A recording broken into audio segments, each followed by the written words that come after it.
Some of the things I recovered were returned back to, the people will recover those things from. For instance, there was this case of somebody will recover 80 S-Class Mercedes-Benz car, brand new. Houses, farms, motorcycles, and so forth. In a house in Jabi, under information, we got intelligence, and we went there, we saw all those things. I wrote to the customs, the DG of customs, do these people pay custom duties on these vehicles? 80 brand new S-Class, armored plated. The CG of customs said no, they didn't pay. I wrote to Federal Inland Revenue Service. These people pay tax. If you are importing, if you have this kind of vehicles, if you have money to buy this kind of vehicles, you should pay enormous tax to the Nigerian government. They say no, they don't have any record of them paying tax. So we went to court. We got an order of official, and then the court asked us to, we should take custody of those things. It's interim for official pending the hearing of the case. So I did it. I did a memo to the Attorney General to brief him of what we were doing.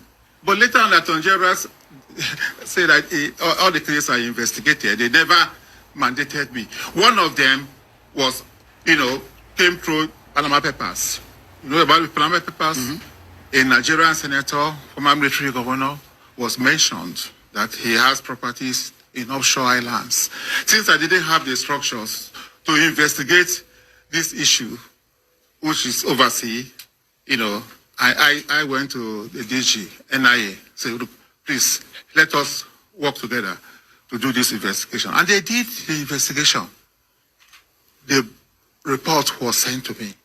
I sent one to the president and I sent one to the Attorney General that this man has over 200 million pounds in the offshore islands. A former governor, a sitting senator. He's no longer in the Senate. No, at the time. At that time, he was a sitting senator. But he had been president of the Nigerian Senate. But nothing happened. Not till today. What of the $69 billion?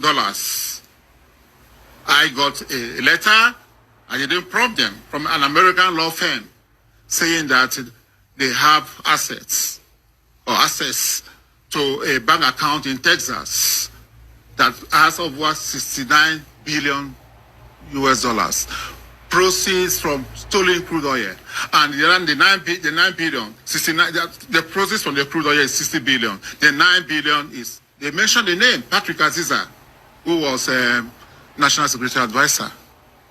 And I thought it was beyond me, so I wrote to the president that this is what this firm has, alleged. Yes, that they are asking for money, that if we make some payment available, that they will give us the